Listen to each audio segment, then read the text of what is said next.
Buenas tardes, bienvenidos y bienvenidas a la presentación del libro La vida que me guardaste de Cristina Tienza. Es un placer para nosotras estar aquí hoy con todos vosotros y os agradecemos profundamente vuestra asistencia después de la tarde tan lluviosa como se ha presentado. En primer lugar, darle las gracias como siempre al Ayuntamiento, a la concejala por estar aquí. Y bueno, ya con este es el tercer libro que tengo la suerte de acompañar a Cristina en la presentación. Es un libro muy bonito y un libro que ha creado mucha controversia, porque al llamarse La vida que me guardaste y está inspirado en el año 1937, es un libro que lo primero que nos han preguntado a las dos, que bueno, uy, de la guerra, tal. Bueno, no es un libro para nada que habla de política, no es un libro nada de eso, sino que se desarrolla como el resto de escritos de ellas en dos tiempos. Un tiempo de 1937 y otro tiempo actual, del año 2019 al 2021. Es un libro con una narrativa propia de ella que la caracteriza, un libro con una lectura muy fluida y un libro que atraviesa el alma, porque cuenta en primera persona las vivencias de dos protagonistas, entrelazándolo en las diferentes épocas que les ha tocado vivir, donde el contexto histórico de los dos momentos que marca la obra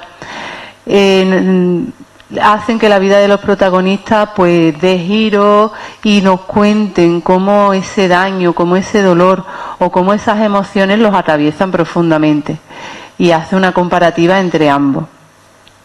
Un libro de una lectura muy sencilla pero a la vez muy profunda, una narrativa muy cuidada, muy bonita, y un libro que, como yo le digo a ella, que tiene una cosa muy especial lo que escribe, que engancha, porque esa forma de describir a los personajes, esa forma de escribir su dolor, esa forma de saltar en el tiempo, hace que quieras, que te cree la necesidad de leer, propio de los grandes autores como es ella, ¿no? Y propio de los grandes bestsellers como está haciendo ella, y el éxito que está teniendo pues con sus obras, sobre todo con La sangre de Triana, que está llevándola muy lejos. Un libro que no os va a dejar indiferente su lectura en ningún momento, porque todos los que lo hemos leído, las lágrimas se nos han saltado en algún momento, nos ha hecho sentir empatía por los personajes, porque todo lo que describes en algún momento de nuestra vida, de nuestra evolución, lo hemos sentido, lo hemos tenido que atravesar, porque sin eso no hay vida, no hay crecimiento. Y está escrito de tal manera que te hace sanar, ¿no? Yo muchas veces le digo a ella, es que estoy leyendo y me está sacando fuera cosas que yo he sentido y que la estoy pasando a través de tu lectura. Entonces, pues nada, yo os dejo con ella. Espero que lo hayáis disfrutado la gente que lo habéis leído. Si no lo habéis leído, os invito a que lo hagáis porque os va a gustar muchísimo. Pediría un fuerte aplauso para ella y os dejo con la autora. Muchas gracias.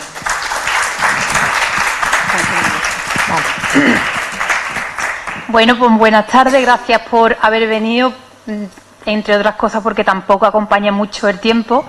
Pero bueno, inmensamente agradecida a los anarcolleros y a los jerenenses que hay aquí, que hay alguno que otro también en la sala.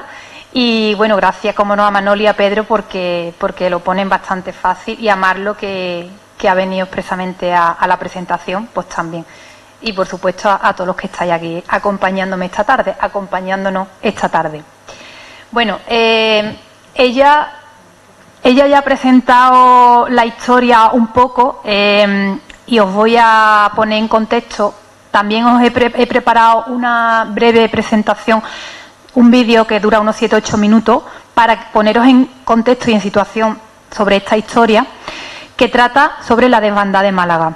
La desbandada de Málaga fue uno de los episodios más sangrientos de la Guerra Civil Española, que se desarrolló durante la Guerra Civil Española, y a la vez el más desconocido. De hecho, se habla mucho sobre el bombardeo de Guernica, donde hubo más de 1.500 muertos, y no se habla apenas nada. De hecho, es un silencio que lleva décadas pasando, y en el que se estima, porque tampoco hay datos reales, y estos datos los dijo el New York Times, es decir, tampoco hay muchos periódicos de la época españoles, ni republicanos, ni nacionales, que den un dato veraz de lo que ocurrió, pero sí que se estima que hubo entre 4.000 y 5.000 desplazados y muertos civiles.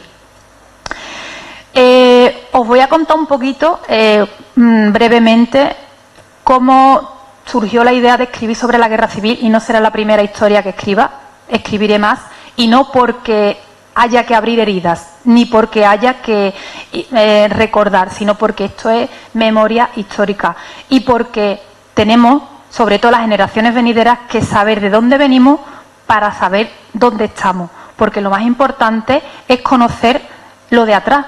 No podemos enfocar el futuro si no hemos conocido el pasado. Yo creo que eso es muy importante. Ahora mismo nuestra generación, las de los 70, 80, 90, creo que somos los que tenemos que tomar el relevo generacional de nuestros mayores, porque nos estamos asomando ya al abismo de que las personas que vivieron, que de verdad vivieron la guerra, pues están ya, la mayoría, bueno, cada vez quedan menos porque por edad no les queda mucho más a los que estén, no les queda muchos más años que estar por ley de vida. Entonces creo que el relevo lo debemos tomar los que todavía no tenemos la conciencia de haber vivido la guerra, pero sí tenemos la suerte, entre comillas, de tener testimonios reales. Este libro nació de una promesa que yo, siendo una niña, me hice a mí misma, y fue escribir el relato de la guerra, porque a mí me lo contaba mi abuelo, porque mi abuelo me contaba que comía cáscaras de plátano, porque mi abuelo me contaba que tenía miedo cuando llegaban los aviones, porque me puso en el contexto de la guerra, siendo yo una niña. Entonces yo tuve la posibilidad de vivir de la mano de una persona que sufrió la guerra, y tuve oportunidad de empaparme de la historia de verdad, de la historia que contaban las personas que vivieron la guerra. Nuestros hijos, las generaciones venideras, no van a tener la oportunidad de tener unos abuelos que le hablen de la guerra en primera persona, porque sus abuelos ya no habrán vivido la guerra, habrán vivido la posguerra, pero no estamos hablando de lo mismo. Yo también os digo que este libro, sí que es verdad que lo que me dice todos los lectores, yo digo siempre que voy a vender el libro con una caja de pañuelos, porque todo el mundo me dice, es que me has hecho llorar mucho con el libro, he llorado mucho con el libro, y es la opinión generalizada que hay sobre este libro, tanto en las reseñas que me dejan en Amazon, como en las redes sociales cuando me escriben por privado la gente que la han comprado, porque me muevo mucho en redes sociales, y los que lo habéis leído, que algunos estáis aquí, pues también me lo habéis dicho. Mi intención no era hacer llorar a nadie, mucho menos por pena, pero sí que es verdad que si el hecho de que alguien llore leyendo este libro significa que te ha hecho sentir, pues entonces cumplió el propósito que yo tenía, y es que quería transmitir todos los sentimientos que a mí me ha hecho sentir mientras que yo estaba escribiendo el libro. Es un libro, como bien dice ella, que no está escrito para nada, no está contado desde un punto de vista político, está contado desde un punto de vista del dolor individual. Porque yo creo que es muy importante que no distingamos la guerra civil ni por colores, ni por bandos, ni por nada. Simplemente porque una guerra es una guerra, y el daño que causa las guerras en general, porque lo estamos viviendo, aunque sea de lejos en otros países, todavía hoy en día, por desgracia, y lo seguiremos viviendo, porque esto no se va a acabar. Eso que estamos viendo ahora en Ucrania, eso que estamos viviendo en Rusia, eso que estamos viendo en Irak, eso que estamos en muchos puntos del mundo, fue lo que vivieron nuestros antepasados. Y por eso nosotros no podemos mirar para otro lado y decir, es que a nosotros esto no nos está pasando, es que a nosotros ya nos ha pasado. Entonces, creo que es muy importante recordar, porque el olvido de esta memoria, bajo mi punto de vista, es la segunda muerte de las víctimas. porque estamos ya dejándoles el olvido. Y ahora, hablando un poco de lo que es el libro en sí, como os he dicho, la intención de este libro fue contar el relato que heredé, pero lo quería hacer desde un punto de vista más contemporáneo, es decir, no quería centrarme directamente solo en la guerra civil, puesto que yo en primera persona no he vivido la guerra civil. Entonces, me salía más contar lo que se siente hoy en día, lo que estamos viviendo hoy en día, con una sociedad rota, una sociedad en muchas ocasiones desestructurada, muchas personas que se sienten que no están identificadas con su propia persona, que buscan otro yo, que buscan una identidad que la han perdido, que sienten que su mundo se desborona, y está contado desde ese punto de vista, ya que la protagonista es una persona que está en ese punto de la vida donde nada tiene sentido, donde libra una propia guerra, una guerra interna, a la vez que el protagonista al que he situado en 1937, que es un maestro republicano, y que a la vez que ella huye de su propia guerra interna, él huía de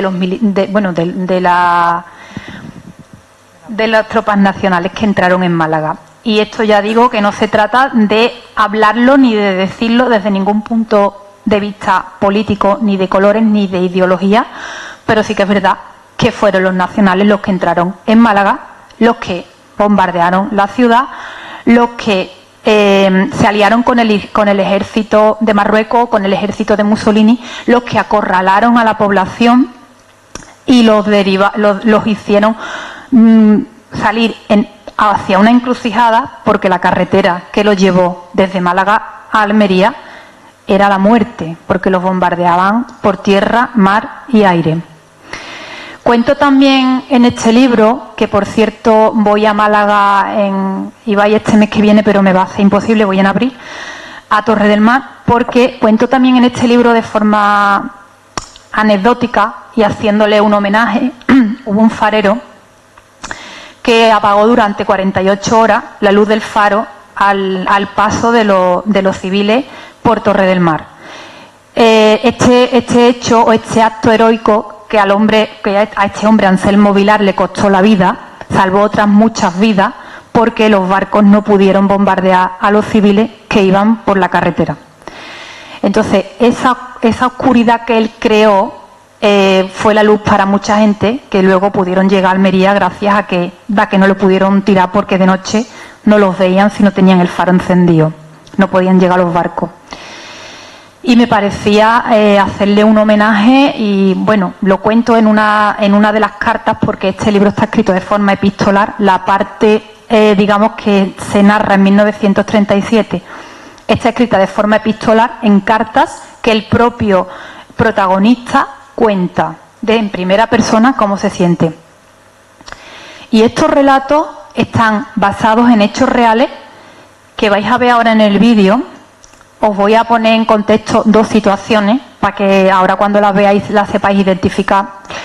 En una de las cartas el protagonista cuenta cómo cuando ven venir los barcos y ven que le están tirando los proyectiles con ametralladora, ellos se esconden en una pequeña, el caso del relato es una alcantarilla. En mi libro yo pues he dicho que es una oquedad en el terreno, que como sabemos todo el mundo, en la carretera de la sierra de entre Málaga y Almería hay muchas cuevas y hay muchas oquedades, con la mala suerte de que el proyectil que tiran entra en ese hueco, donde había 15 personas. Me impactó tanto cuando vi el documental y mientras me estaba documentando, y me impactó tanto ver a la persona que lo cuenta, que fue quien lo vio, que decidí también ponerlo en esta carta. Lo explico de otra forma, porque obviamente cuando estás escribiendo una novela te permite ciertos créditos, pero cuento la historia. Y otra de las historias, que esta además la llevo al punto de que al final sea la historia que conduce la trama, cuentan también cómo tiran bombas mientras una mujer está amamantando al hijo en la carretera. Las bombas le dan a la madre, cae con el hijo muerto, o sea, la madre muere y el niño se queda vivo mamando. Eso lo cuenta también un testimonio en primera persona, que lo han vivido. Con esos testimonios novelados y pasados a literatura, he querido también rendir un homenaje a estas personas, intentando mantener la voz de forma escrita. También hago un homenaje en el libro a un médico, Norman, que fue un médico que vino a ayudar a la República, pero que luego, cuando vio lo de la desbandada, que nadie sabía lo que era, se quedó y ayudó a llevar mucha gente de las que estaba, a muchos niños, muchas embarazadas, muchos ancianos, los llevó a Almería en la camioneta que tenían, porque que era una camioneta de lo que hoy podría ser una ambulancia, con sangre para los heridos, y lo que hizo fue recoger gente del camino. Este hombre no solo recogió la gente del camino, sino que además documentó de forma gráfica lo que pasaba, que las fotos que vais a ver ahora en blanco y negro son las que hizo ese hombre durante su labor en la semana que duró la desbandada. Este hombre en mi libro se llama Simon Well, pero es un médico canadiense que fue quien ayudó también a los heridos. Bueno, yo ahora mismo, sí, decía una cosa más, y es que la historia tiene una metáfora que es el hilo conductor de toda la trama, y es la técnica del kintsugi. La técnica del kintsugi es una técnica japonesa que lo que te dice es que ninguna pieza rota pierde el valor, porque ellos lo que hacen es pegar esas piezas de la cerámica con polvo de oro, y lo que hacen al final es tener otra pieza diferente, nueva, con esas cicatrices, digamos, que las hacen todavía más bellas. Yo lo he extrapolado a la historia de María y a la historia de Rafael, el protagonista de las cartas, el maestro republicano, siendo la técnica del kintsugi la resiliencia, la forma de ir adaptándose a vivir con las heridas y a convertir esas heridas en cicatrices que al final no te hacen ser la misma persona, pero más fuerte. En mi libro hay una frase que uso mucho que dice: las heridas del alma no son para siempre. Y me escribió una vez una mujer mayor que conocí a través de redes sociales, que se ha hecho amiga mía, que tuvo una pérdida bastante importante en su vida, y me dijo: no, hija, las heridas del alma sí son para siempre. Y le dije: bueno, las heridas no, duran las cicatrices, pero al final ya no es una herida sangrante. Y eso lo he resumido yo en mi libro. Hay una frase que resume todo el libro, que es: las heridas de las balas sangran y las del alma se quedan para siempre. Con esto termino la exposición, más o menos, de lo que va el libro, de lo que habla. Espero que os haya gustado. No sé si tiene algo que decir, si tenéis algo que decir, si queréis que veamos el vídeo y... ¿Vemos el vídeo? Vale, esto no está preparado nada. Así que lo que digáis vamos improvisando. Vale, pues os pongo el vídeo.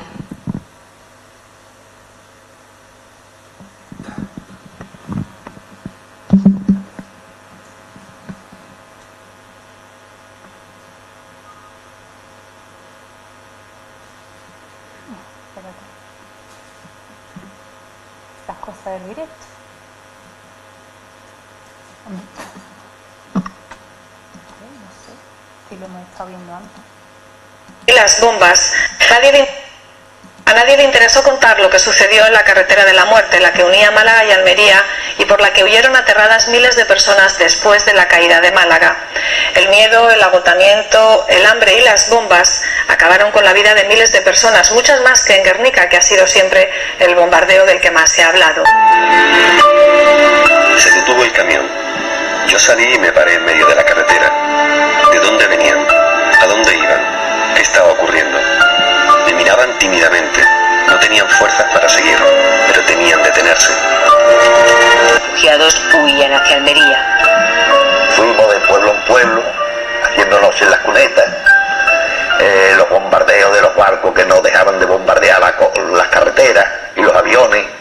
Era un continuo bombardeo, una masacre de gente en las carreteras, de familias con niños pequeñitos, llorando, cogido de la mano, otro sillando, otro, en fin, aquello era un... Pues la carretera iba llena de gente. A mí lo que más eso nunca se me olvidó, lo que más me impresionó fue el bombardeo. La metralla llegó a una montañita que había enfrente y aquí había una señora con un niñito en brazos y no sé si la metralla o las piedras le dieron. Ella estaba muerta con el niño en los brazos vivo. Horrores que los supervivientes de aquel terrible genocidio nunca olvidaron. La más grande y terrible evacuación de una ciudad de los tiempos actuales. Así la describió el Dr. Bethune para el New York Times. Sin embargo, esta caravana de la muerte, como algunos la han llamado, sigue siendo uno de los sucesos más desconocidos y silenciados de la Guerra Civil Española.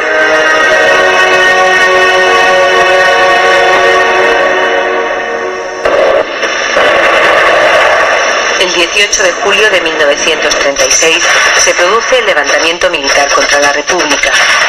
Los golpistas necesitaban controlar el sur de España para facilitar la entrada en la península del ejército de Marruecos. Andalucía queda dividida. Los sublevados consiguen el control de Cádiz, Sevilla y Granada y no tardan en ocupar Huelva y parte de la provincia de Córdoba. La legalidad republicana se mantiene en Málaga, Jaén y Almería. El pueblo malagueño ofició la sublevación, eliminó todo y quedó y ya se puso los 7 meses de resistencia. Bueno, pues durante los 7 meses de resistencia no hubo un día que no pasara que viniera la aviación aquí. No dormíamos de noche esperando que vinieran los aviones. Cuando ya llegaban las 2:30, ya veía que no venían los aviones, entonces era cuando nos acostábamos. Desde el inicio de la Guerra Civil, la represión en Andalucía es brutal en ambos bandos. Ya tendréis vuestro merecido, aunque os escondáis debajo de la tierra, porque de allí os sacaré. Continuad vuestras hazañas, porque más pronto o más tarde pagaréis por los crímenes cometidos. Queipo de Llano, general responsable del alzamiento en Andalucía, amenaza continuamente a los malagueños desde los micrófonos de Unión Radio Sevilla. La prensa de la época está al servicio de la guerra. Bueno, que a las niñas le cortaban los senos, que las violaban, por las madres que tenían hijas, pues lo que hacían era irse. Y nosotros estamos también muy asustadas. En 37, el ejército hispano-marroquí inicia el avance desde Algeciras y Ronda hacia la capital malagueña. Inmediatamente al norte de la provincia, las tropas italianas comienzan a organizarse. En total, unos 25.000 hombres con carros blindados, ametralladoras y artillería se dirigen a Málaga, como muestran estas imágenes que los reporteros hemos recuperado del Archivo Histórico del Luce, Instituto de Filmografía Italiana.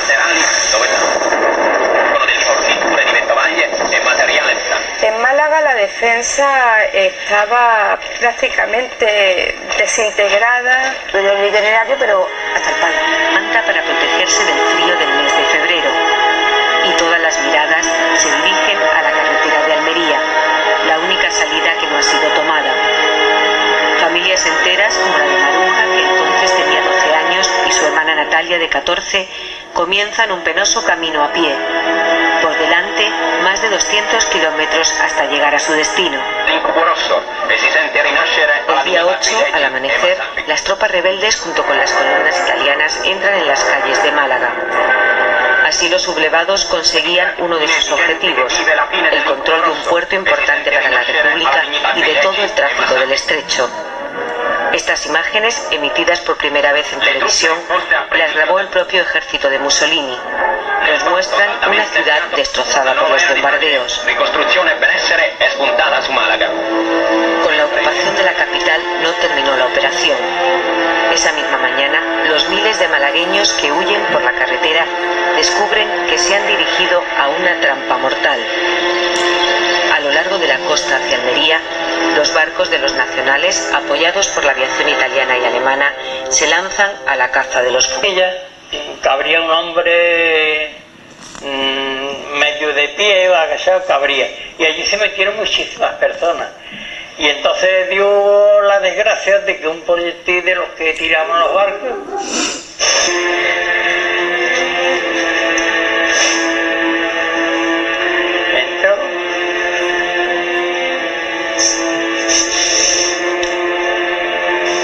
entró por la candarilla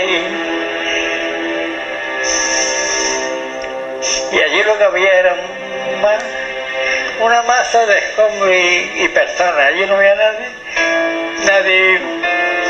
El camino cada vez se hacía más duro. La carretera de Málaga a Almería, hoy la Nacional 340, es una autovía que discurre pegada a la línea de costa, encajonada por Sierra Nevada y jalonada ahora por chalés, urbanizaciones e invernaderos. Todavía quedan tramos de lo que fue la antigua vía. Esta es la carretera con Usí, que no estaba en peores condiciones todavía. Aunque han pasado muchos años, el triste recuerdo de lo vivido en esta carretera les ha acompañado toda la vida. Queda grabado pues, mirando el horizonte, a los barcos siempre mirando, allí vienen, esta maldita carretera tiene eso. Y se ponían ahí muy cerca, donde va esa línea es muy cerca, y se ponían hasta con la ametralladora disparada. Claro, pues salí, pero yo no a la carretera, porque yo ya la carretera no la pisé durante el día. Cientos de personas fueron quedando en la cuneta a causa del hambre, el agotamiento, las enfermedades y los bombardeos. Dieron el furgón y comenzaron a trasladar a Almería a los que peor estaban. ¿Cómo podíamos elegir entre llevarnos a un niño muriéndose de disentería o entre una madre que nos contemplaba silenciosamente con los ojos hundidos, llevando contra su pecho a un niño nacido en la carretera hacía 2 días? No solo fue médico. Su cámara fotográfica nos ha dejado el único testimonio gráfico que existe de la carretera de la muerte. Y también algunas preguntas. El doctor Becín nunca pudo entender cuál era el crimen que esta indefensa población había cometido para ser asesinados de este modo tan sangriento. El ABC Republicano de Madrid habla de una evacuación organizada y da un dato significativo. La población de Almería, unos 50.000 habitantes, se ha multiplicado por 4.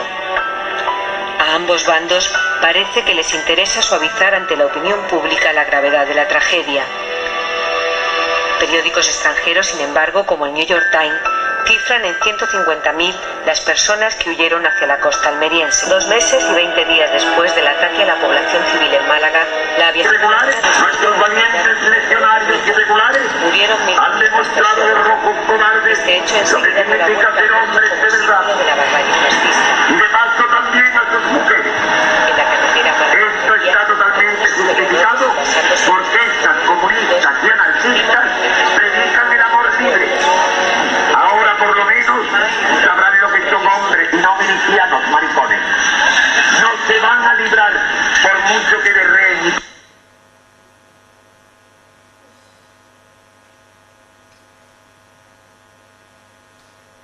Perdona que al final se ha solapado un poco el audio, pero era una grabación de Queipo de Llano en el alzamiento desde la radio de Sevilla amenazando a los malagueños y a las mujeres diciendo que las anarquistas iban a saber a lo que era un hombre de verdad y no los milicianos maricones de los hombres que estaban en el otro bando.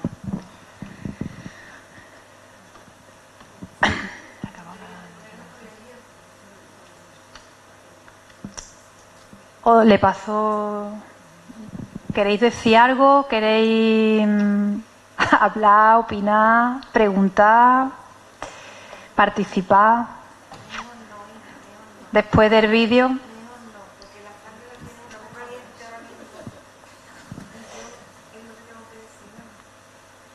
Bueno, a ver, esto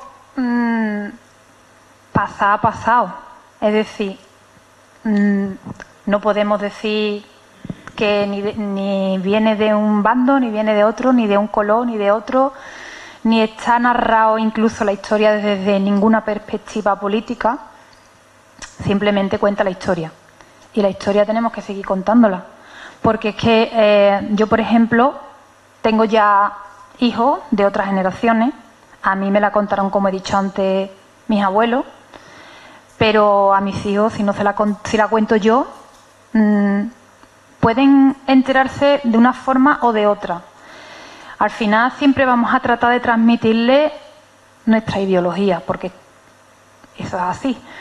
Pero sí que es verdad que la verdad, como he dicho también en otras ocasiones y con otro libro que tengo que no es ficción, como La sangre de Triana, que la sangre de Triana es ficción, El sueño de las mariposas tampoco es ficción, porque también está narrado desde una realidad dura de la España de la posguerra. La verdad solo tiene un camino y solo hay una. Y la memoria hay que seguir manteniéndola viva, hay que seguir sembrando memoria. Y como he dicho antes, creo que es muy importante saber de dónde venimos para saber lo que ahora somos y por qué. Y yo creo que eso es lo más importante. Ahora también se ha generado mucha polémica con unas jornadas que había de la Guerra Civil en Sevilla por unos escritores, en fin. No lo entiendo porque, bueno, yo creo que al final la España sigue como estaba entonces.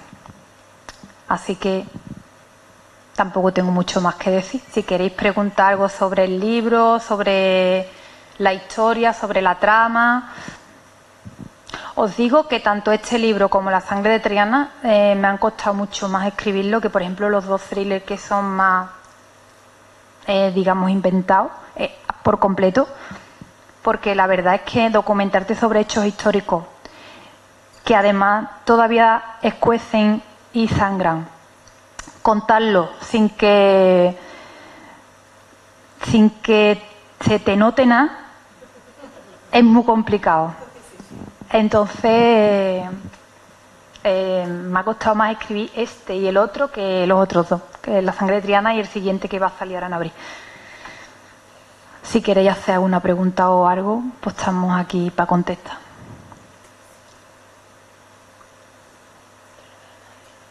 Bueno, como estáis callados, os voy a decir una cosa mientras, que no tiene nada que ver, para hacer el ambiente un poco más distendido, que no esté, que estamos ahora mismo aquí con las carnes encogidas con este vídeo.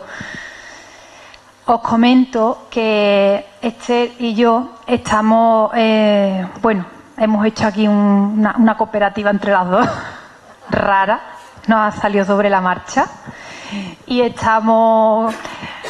No vamos de monólogo, no vamos de dúo de humoristas ni nada, pero bueno, que nos están saliendo estamos dando charlas de crecimiento literario y crecimiento personal, en este caso, crecimiento literario y crecimiento personal, en este caso ella se encarga de la parte de crecimiento personal y yo del literario, aunque ella del literario también, porque ella también es escritora, como también lo sabéis, y la verdad es que estamos teniendo bastante, no voy a decir éxito, pero sí suerte, y estamos llegando a muchos sitios de las Jarafes. Tenemos ya varios contratos cerrados ya para allá. Bueno, no contratos porque no estamos trabajando, estamos divulgando nuestro conocimiento.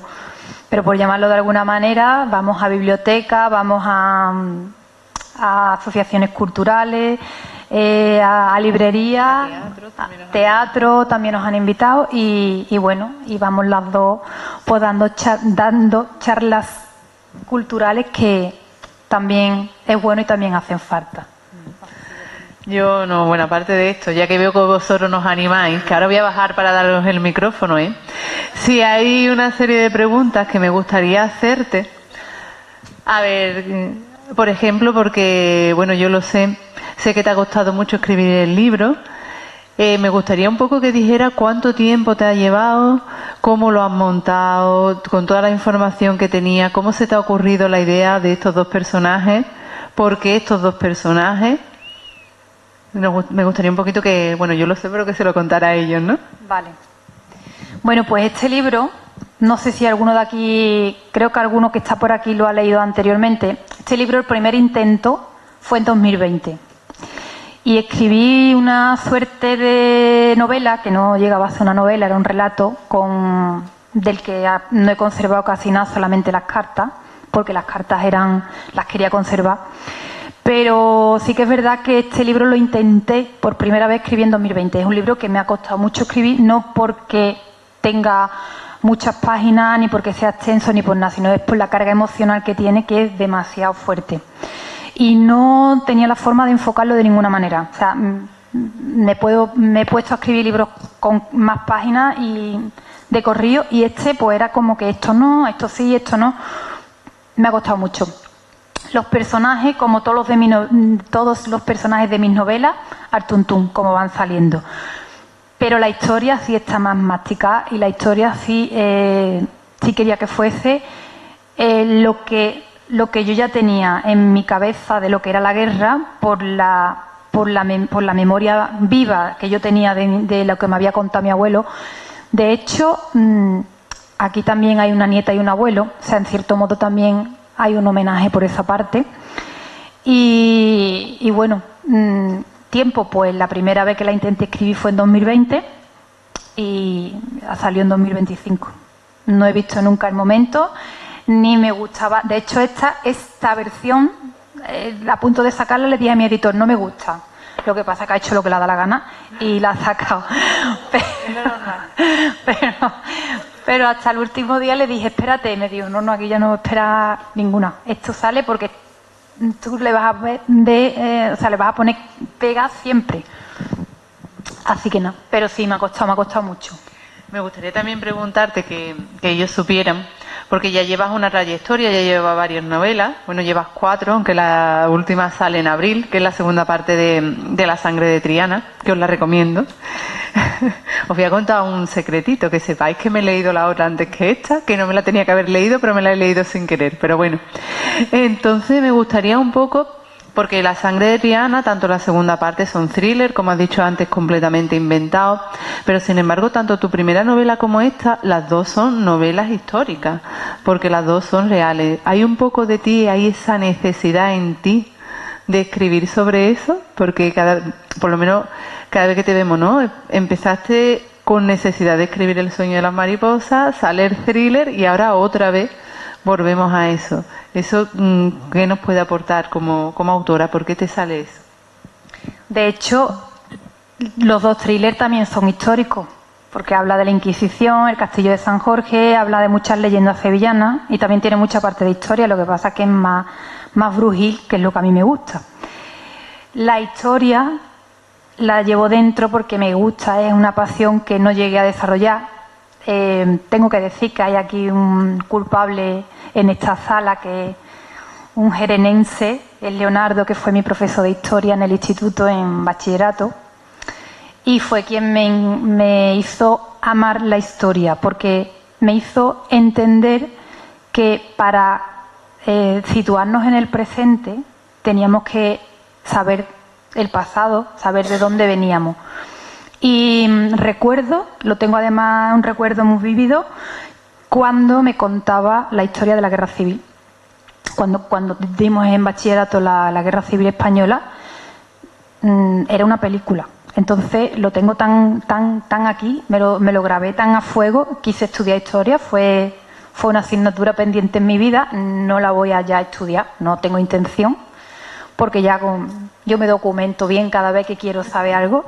Entonces, pero sí, me gusta la historia, me encanta. Y me gusta hablar de historia, escribir sobre historia y basarme siempre en hechos históricos, sean más novelados o menos, pero siempre un fondo histórico. Ya he hablado yo un poquito antes de que la narrativa que usas en tu novela pues sigue en toda la misma línea, que a pesar de la dureza de las historias que hay detrás, es una narrativa fácil de leer porque enganchas desde la primera página. Pero a mí sí me gustaría también que compartieras con nosotros esa narrativa tuya, ¿cómo la definirías? ¿Cómo llegas? ¿Por qué usas ese tipo de narrativa? ¿Cuál es la intención? ¿Y qué pretendes o cuál es tu objetivo final para que le llegue al lector? Vale. Pues no lo sé, la verdad. Escribo como soy yo, un poquito desbocada por todos lados. Soy dispersa, soy un desastre y así escribo y así me sale. Pero sí que es verdad que sí es lo que me suelen decir, que transmiten. Y yo creo que transmite porque de verdad yo lo siento. Si no lo sintiese, no transmitiría. Y como a mí me apasiona tanto cuando me estoy documentando, porque sea la historia que sea, incluso aunque me la vaya a inventar, como la sangre de Triana, previamente me he empapado del mundo celta, de lo que pasó en el castillo de San Jorge, de las brujas, de la Inquisición, me veo documental, entonces lo tengo tan interiorizado que creo que no me es complicado exteriorizarlo y que al final te llegue, porque es como si yo veo una película y te la voy a contar con spoiler.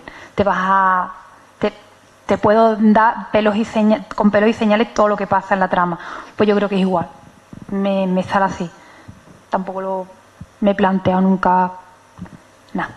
Pero a mí me gusta que este habla mucho, que preguntéis vosotros, a mí o a ella, porque las dos podemos contestar. Venga, voy a bajar porque no se va a animar. ¿A quién le doy el micro? Venga. A ver a quién se le apetece. ¿A quién se le apetece? Venga, Marta. Esto está. Tú lo pasas ahora, Sin problema. Yo te quería preguntar, parece un poco también que el alcance que tienes también a nivel de géneros, esta vez también ha pegado un pequeño salto, ha pegado una pequeña evolución, porque yo me acuerdo que cuando hablamos por primera vez, cuando te entrevisté aquella vez, decía, sí, bueno, he intentado meterle un poquito el romance a la sangre de Triana, mi hija dice que eso le da un buen toque, y sin embargo aquí ya vemos que el romance dentro de lo que es tu literatura da un salto y cobra una importancia real. A mí me gustaría preguntarte si es que estás experimentando un poco con las tramas así que te gustaría llevar, si es que vas a escribir más romance o si es sencillamente, pues eso, experimentar. Pues mira, me acuerdo de... Me parece que te lo devuelvo. Me acuerdo de cuando me lo preguntaste y me acuerdo de lo que te respondí, que es que mi hija me ha dicho que si no le metemos un poquillo de salseo a las historias, pues nos gustan tanto, y es verdad. Y sí, van por ahí los tiros, porque sí que es verdad que al final siempre gusta un final feliz o un nudo feliz o una trama un poquito feliz. Entonces, en esta historia, como ella también ha contado al principio, sí que hay un romance. Aquí está el amor definido de muchos tipos. Porque cuando lo dije, además, me preguntó por redes sociales, me preguntó una persona que se lo quería comprar, que de qué iba, qué género, y le dije, bueno, yo no sé encasillarlo en ningún género, no te puedo decir que es bélica porque realmente todo no es bélico, tampoco te puedo decir que es un romance porque no todo es romance, y tampoco te puedo decir que es un drama histórico porque no todo es drama. Entonces, no sé encasillarlo en ningún género. Lo que sí te digo es que aquí hay muchas formas de amor. El amor desde el punto de la resiliencia, el amor propio, el amor desde el punto de vista del amor tóxico, el amor que te atraviesa el alma, muchos tipos de amores. Entonces sí que quise mezclar eso del romance, pero quise también meter el amor desde todas las aristas que tiene el amor, porque al final no todo el mundo vive el amor de la misma forma, ni todo el mundo lo está experimentando de la misma manera.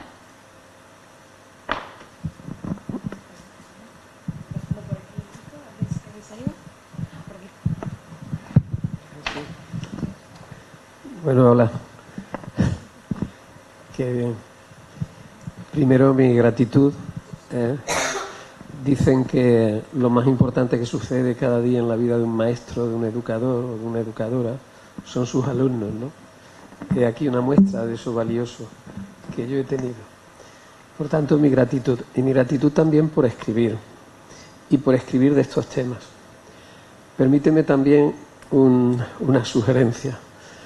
Ha sido muy reiterativa en marcar el territorio, decir, no hay un posicionamiento político. Ya escribir de estas cosas es un posicionamiento político. Cuentan una anécdota de Franco, no sé si hablando con periodistas o con colaboradores, que él decía, usted haga como yo, no se meta en política. Tanto cinismo hay en eso, ¿no? Pero sí era la imagen real de algo que la dictadura y todas las dictaduras pretenden, que es el apoliticismo. Ese es un riesgo importante. Es más, en las tabernas italianas, también aquí en la posguerra, había un cartel que decía «È vietato parlare di politica». Está prohibido hablar de política. Este discurso es un discurso muy actual. En el fondo de la crisis que ha habido en esa organización de esas jornadas, hay un poco eso. Hay cosas de las que parece que no se deba ni se pueda hablar. Y yo reivindico hablar de política, porque la política es la esfera de las decisiones para organizar la convivencia en la sociedad.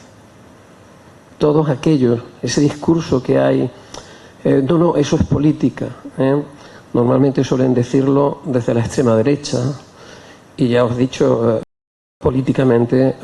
históricamente, desde los fascismos y las dictaduras. Por tanto, hay que hablar de política, porque ¿sabéis cuál es el mayor fracaso de la política? La expresión más fuerte del fracaso de la política es la guerra. Por eso se dio un golpe de Estado, para evitar la política. La política de un gobierno legítimo, la política de un gobierno reformista, que no hizo ninguna revolución, sino que pretendió, digamos, hincarle el diente a muchos asuntos pendientes que había y que todavía perduran en la historia de España. Entonces, no establezcas esa equidistancia, porque aunque sea emocionalmente, desde los sentimientos que tú escribes, estarás siempre posicionándote políticamente frente a las injusticias. Si tú te colocas frente a las injusticias, como sucedió en la desbandada y en tantas otros escenarios de la guerra civil, tú te estás posicionando políticamente. Porque reivindicar la justicia de las cosas y hacer justicia a la memoria de esas personas que se echan a llorar por lo que vivieron, no es más que, bueno, es necesario hacerlo. ¿De acuerdo? Pues permíteme esa sugerencia y, bueno, leeré tu libro con toda seguridad y, bueno, gracias. Nada, muchas gracias a ti. Y sí, llevas razón. La injusticia es lo que me lleva a escribir este libro. La injusticia, porque al final no se merecía a nadie lo que pasó. Igual que en las guerras que hay actualmente, pues pasó la injusticia y preservar la memoria, que como ya he dicho antes, estamos ante las puertas de la extinción, aunque sea una expresión un poquito brusca, de las personas que vivieron la guerra en primera persona, y es nuestra labor, creo, conservar la memoria y ayudar a que se conozca lo que fuimos. Ya veo. Ahora sí estoy escuchando el eco. Que nada, que yo soy Salud, soy vecina de Cristina, y la verdad es que yo sabía de ella, que escribía y demás, pero sinceramente cuando me he puesto en los ratitos que he ido teniendo a leer los libros que le he escuchado, el otro día le pregunté y me dijo, sí, voy a hacer la presentación de este nuevo, no me lo he leído, pero me lo voy a leer. Y la verdad es que yo trasladarte mi orgullo, el orgullo de ser mujer y de ser capaz, con todas las cortapisas que tiene una mujer, porque queramos o no, en esta sociedad en la que vivimos todavía muy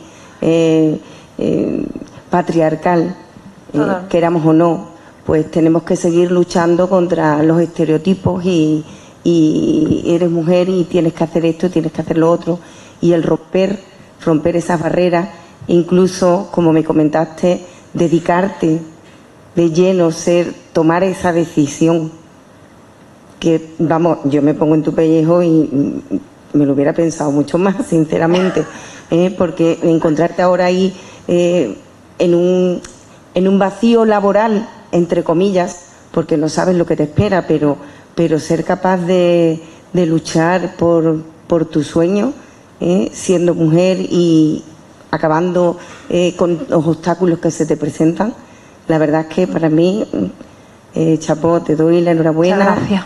Y soy capaz de ir detrás de tu esfera, ¿no? Para ver si yo hubiera sido capaz, y seguro que abres el camino a otras muchas mujeres.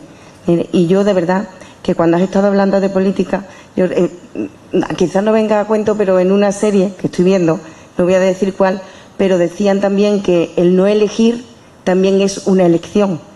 Entonces, en este caso, el elegir un tema, como ha comentado también el profesor, pues también es una elección.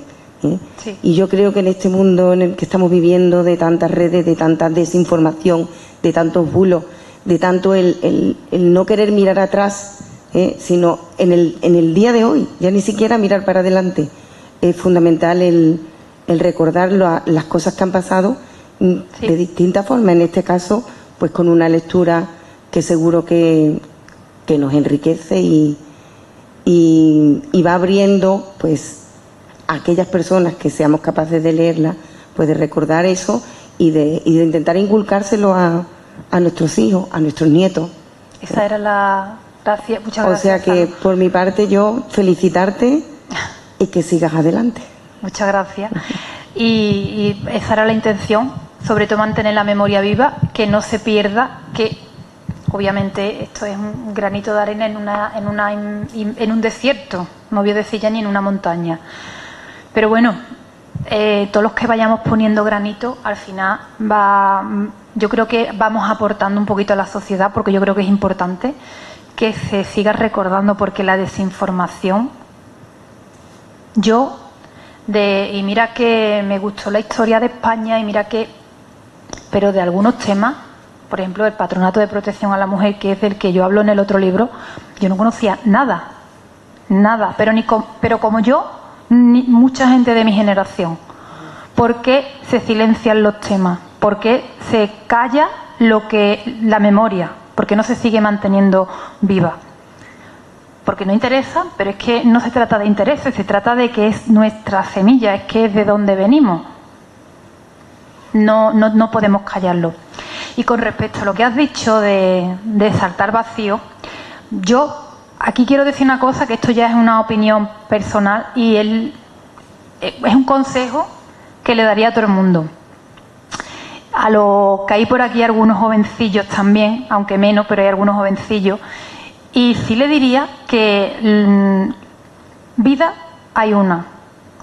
Aquí en este libro hay una frase que dice una persona de casi 100 años, que dice: la palabra vida tiene 4 letras y no le dé ninguna de las letras a nadie que no se lo merezca, vívelas tú.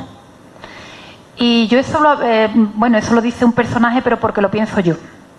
Entonces, creo que la vida es corta, tiene 4 letras, y si yo las dejo pasar en un sitio, o haciendo, o con alguien, o donde no esté feliz, pues tengo que irme. Estamos hablando de un trabajo, de una relación tóxica, de mil cosas.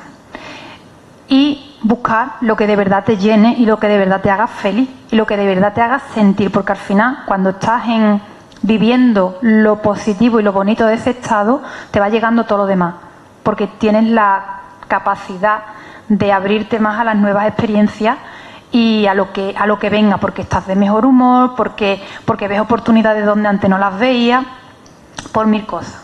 Que esto no es una charla de Víctor Cooper, pero bueno, que ya que ha salido el tema, os lo comento. Por si alguien quiere, yo no voy a decir que nadie siga el ejemplo, porque cada uno sabe lo que tiene que hacer y en el momento que lo tiene que hacer.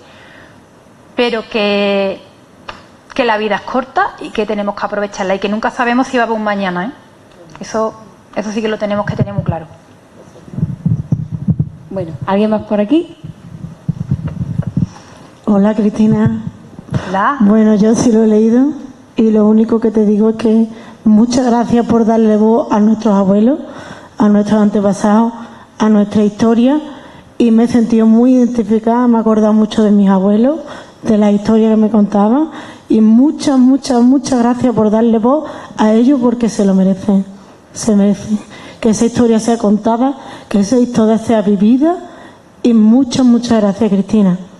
Y muy bonito, el libro es precioso y animo desde aquí a toda la gente que lo lea, porque es divino. Muchas gracias, Cristina. Gracias, de verdad. Me ha emocionado tus palabras. Muchas gracias. La verdad es que era uno de mis propósitos, darle voz a los abuelos. Yo en este caso aquí, pues aparte tiene una dedicatoria a mi abuelo, el que me llenó la mente de recuerdos, como digo también aquí. Pero sí es verdad que los abuelos son la parte viva de nuestra memoria, porque aunque no estén, la mayoría siempre nos van a quedar los recuerdos, las historias, los olores. Este libro también una persona me hizo un comentario del libro que, bueno, yo no lo había hecho con esa intención, pero sí que es verdad que hay un personaje que ve la vida a través de la sinestesia. La sinestesia es la capacidad de ver o de personificar a través de los olores, de los sabores, de los colores. Y uno de los personajes pues ve la vida color lavanda, su nieta le huele galletas de canela, y yo creo que eso también representa el olor de nuestra infancia, de la mayoría de nosotros, porque al final a quien no le huele a galletas de canela, a quien no le huele a lavanda, recordando lo que fuimos. Y si nos recuerda a nosotros que somos más jóvenes, me imagino que a las generaciones más antiguas o anteriores a nosotros, pues todavía les recuerda más. Entonces yo creo que eso es bonito también, porque esto al final es una herencia. Como en la portada del libro se representa la herencia, ¿no? El entregar unas cartas. Este libro inicialmente se llamó Querida Juana, pero cambié el título porque al final fue la vida que le guardaron. Y yo creo que esta vida, a nosotros, a todos, nos han guardado una vida, y gracias a que ellos caminaron descalzos, la mayoría hoy podemos tener zapatos. Entonces yo creo que eso no debemos olvidarlo nunca, nunca. Y agradecerlo y sobre todo mantenerlo vivo, porque no podemos estar mirando para otro lado. Es lo que yo creo. Yo creo que es lo más importante que tenemos que hacer. Acordarnos de que nosotros estamos aquí gracias a que una generación entera luchó por nuestros derechos y para que nosotros estuviésemos aquí. Entonces, eso siempre tenemos que seguir poniéndolo en valor. Buenas tardes. Yo soy Rosario. Hola. Y ante todo estoy encantada de conseguir esa lectura tan fácil, tan bonita, que entra en el fondo del corazón. Gracias. Me identifico muchísimo por lo que cuenta, que te contaba tu abuelo, la historia que todos sabemos. Yo también he vivido eso, mis padres. Ellos eran muy jóvenes, tuvieron que salir de su pueblo y pasaron muchas calamidades y muchas cosas malas. Nosotros venimos de una familia muy humilde, pero eran muy buenas personas. Tuvieron que desplazarse para poder seguir viviendo. Y esos relatos que mis padres me contaban a mí jamás me iban a engañar. Nunca me iban a engañar. Por lo tanto, esa historia es real. Sí. Es muy verdadera, es muy dura. Y nosotros, los descendientes, estamos llevando un poquito de esa cruz mientras vivamos. Y es una herencia. Y lo que dices es verdad. En cuanto no se debe de olvidar esos que han pasado, esas criaturas, tanto tiempo para darnos a nosotros una vida un poquito mejor. Gracias a ellos estamos un poquito mejor, pero a costa de su sangre.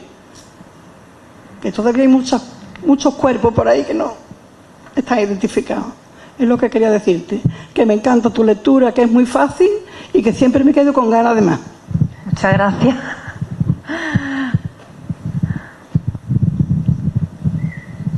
La verdad es que me estoy muy agradecida con las palabras porque bueno, al final sí he conseguido mi objetivo, y es que al final es un libro que se siente, que no solo se lee, y no es que, me reitero otra vez lo que dije al principio, no es que yo quiera hacer llorar a nadie con la historia ni con mis historias, pero es que al final este libro no lo he escrito yo, este libro lo han escrito miles de personas. Entonces no podía contarlo de otra manera, tenía que contarlo como fue. Y los que habéis leído el libro y habéis visto ahora el documental, sabéis de dónde vienen las cartas. Las cartas no me las he inventado yo. He cambiado los nombres, he novelado la historia, me he permitido ciertos créditos como escritora, pero que nada ha salido, o sea, yo no me he inventado que el hombre estaba y llegó un proyectil y cayó dentro de un agujero. Y tampoco que mataron a una madre con un niño mientras lo amamantaba, que eso no me lo he inventado yo. Entonces, claro, eso es lo que más te cuesta escribir, porque es la realidad. Pero bueno, se trata de mantener viva la historia. Y mientras haya gente que siga manteniendo viva la historia y se atreva a mantener viva la historia, amén de los prejuicios que puedan girar en su entorno alrededor, pues es lo que yo creo que tenemos que seguir haciendo. Porque no se está haciendo daño a nadie, ni se está contando nada que no sea verdad. Es más, creo que deberían ser asignaturas obligatorias contar la historia, pero no un libro de historia, sino nuestra historia, pero desde pequeño. Que no pasa nada porque a un niño de 11, 12 años le cuente la Guerra Civil Española. Que no se van a asustar que lo ven en la tele todos los días. Y cosas peores. Y deben conocer la nuestra. Porque además son las generaciones que, las generaciones que van a continuar. Y dentro de nada no va a quedar nadie vivo de la Guerra Civil para que pueda levantar la voz. Entonces yo creo que es nuestra obligación darle voz a ello y seguir manteniéndole la memoria viva. ¿Alguien tiene alguna preguntilla por ahí? La vida son 2 días, tiene 4 letras y este es el momento de preguntarle a Cristina. A ver, por aquí. Yo creo que nadie quiere preguntar ya más nada. Estás ya muy calladito.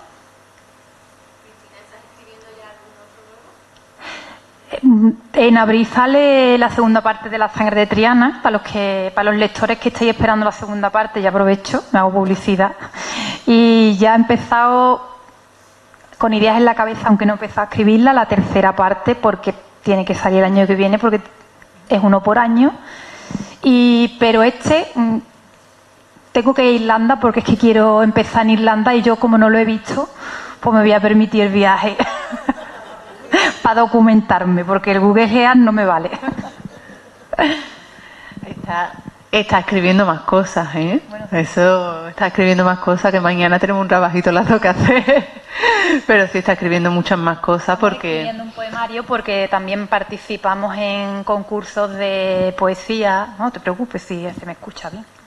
Y bueno, estamos escribiendo las dos también un poemario, porque somos las dos también muy poetas. Y bueno, sí, algunos trabajillos ahí aparte tenemos, pero pecata minuta. Lo gordo está ahora para salir en abril. Y que ella también escribe. Ella también tiene otro que va a salir en marzo. Bueno, lo vamos a intentar, Ella también escribe poesía. Entonces, aunque hoy no toque esto, pero también tiene escrito mucho de poesía. Y ahora mismo también está ahí metida con eso, con un poquito de eso también. Un poquito para despejar la mente. Para despejar la mente de tanto drama. Bueno, ¿qué? Que vivimos tiempos necesitados de poesía. Pues sí. La poesía es un arma cargada de futuro, como dijo el poeta. La verdad es que sí, mira, el otro día me dijo una persona, además, importante, que le mandé una poesía, le mandé algunas poesías mías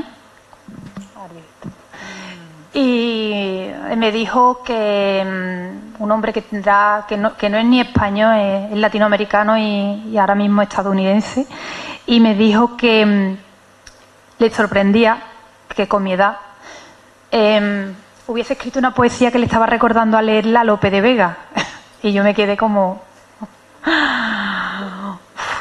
¿No? Es que yo digo, más piropo, vamos, me llega a decir que soy guapísima y no me pongo tan contenta. La verdad es que sí que me llegó. No pienso que me parezca Lope de Vega, ni mucho menos, pero sí que es verdad que bueno, que si el estilo mío le recordó a un poeta de esa magnitud, pues contenta que estoy. Bueno, ¿quiere alguien de...? Hombre, claro. Yo sí. Pero luego al final, ahora cerramos. Sí, pero ya vamos a cerrar. Bueno, pues, ¿hay más preguntas? ¿A alguien se le apetece comentar algo más? ¿No? Bueno, vamos a ir cerrando. Yo para cerrar esto, conforme a todo lo que habéis dicho vosotros, a todo lo que ha dicho Cristina, las lecturas, a mí me gustaría acabar con una frase porque, como bien ella ha dicho todo el rato, se trata de esto en memoria, se trata de recordar. Y hay una cosa que no tenemos en cuenta, que siempre que aprendemos del pasado, que miramos al pasado, lo hacemos para tener un presente mejor, para transformar eso en un presente mejor. Y yo creo que en una sociedad tan invadida por fake news, por donde cada día nos llegan bulos de 1000 colores, creo que estamos más desinformados que nunca. Entonces, pienso que libros o literatura escrita de una forma tan amena y tan cercana, con una verdad tan profunda, son muy necesarias y creo que lo está haciendo muy bien. Y sobre todo creo que todos estamos aquí en esta vida para aportar algo. Si estamos aquí todavía es que tenemos una misión, si estamos aquí es que nos necesita y que nos necesitamos los unos a los otros. Entonces, yo lo he hablado con ella muchas veces y pienso que ella está aquí para algo, para aportar, para llegar, para transmitir, y que tiene ese don de ser capaz de hacerlo a través de la escritura. Entonces, me considero muy afortunada, ¿no?, por poder vivir todo esto al lado de ella. Considero que todos a los que nos está llegando su obra, pues somos muy afortunados, porque no es fácil que llegue la historia de la manera que lo estamos haciendo, a través de unos personajes que nos hace sentirnos y que nos hace meternos en sus vidas. Es muy difícil y lo está haciendo muy bien. Entonces yo, si nadie más tiene muchas preguntas, simplemente daros las gracias. Para mí es un placer presentarla, acompañarla en cualquier cosa que hace, y por supuesto muchísimas gracias a todos y a todas por haber venido y ser partícipes de estos momentos tan bonitos. Yo antes que nada decir lo mismo de ella, igualmente, que no he dicho que agradezco que me presente, porque bueno, ya es como un equipo, un team que vamos haciendo ahí, como le dije un día a Manoli, como una simbiosis, ¿no? Ya en su estilo, yo en el mío, pero bueno, que sí es verdad que me siento también arropada, o nos sentimos mutuamente arropadas, las dos, cuando damos la charla, cuando hacemos cuando vamos a cualquier evento de biblioteca o cualquier evento cultural, pues al final es el arroparnos, y eso también es crecimiento, y también es un aporte de valor el que, bueno, somos dos escritoras, ella me aporta a mí lo suyo, yo le aporto a ella lo mío, y al final pues yo creo que creamos un buen equipo, y que eso también se transmite, ¿no? También lo transmitimos, y que cada vez nos va saliendo mejor, ¿verdad? Sí, sí. Y hoy con guión, ¿eh? Hoy con guión. Hoy sí, hoy sin improvisar ni nada.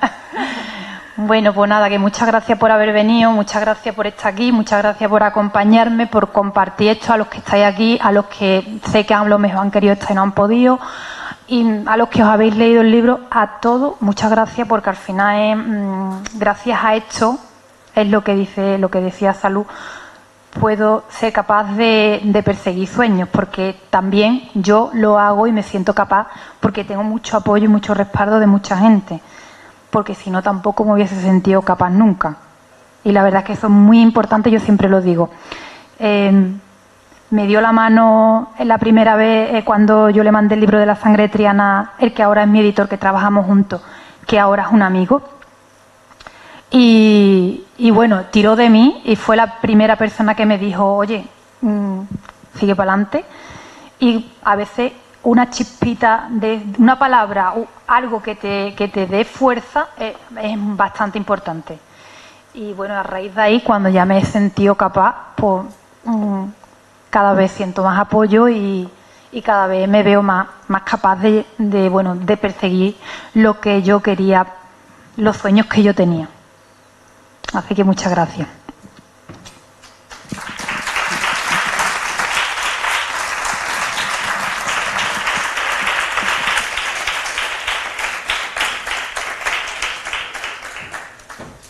Bueno, pues buenas tardes. Y ellas son, como dicen, un equipo, pero yo creo que yo ya no me despego de ella porque estoy mucho tiempo con ella. Cristina, ¿qué decirte, cariño? Enhorabuena por tu nuevo libro, porque sé que te ha costado, porque es una historia muy dura. Agradecerte que hoy estás aquí con nosotros, que estás presentando tu nuevo libro y bueno, y agradecerte también que contribuir para que la historia, como habéis dicho, no se pierda. Porque sí que es verdad que nosotros, sin la historia, sin el recuerdo, no estaríamos hoy aquí. Y animarte a que sigas escribiendo, porque en esa cabecita, que es una olla express, sé que tiene muchas ideas que van saltando y todas ellas son historias muy bonitas y todas ellas nos van a hacer sentirnos orgullosos como Aznar-Collero. Así que muchas gracias.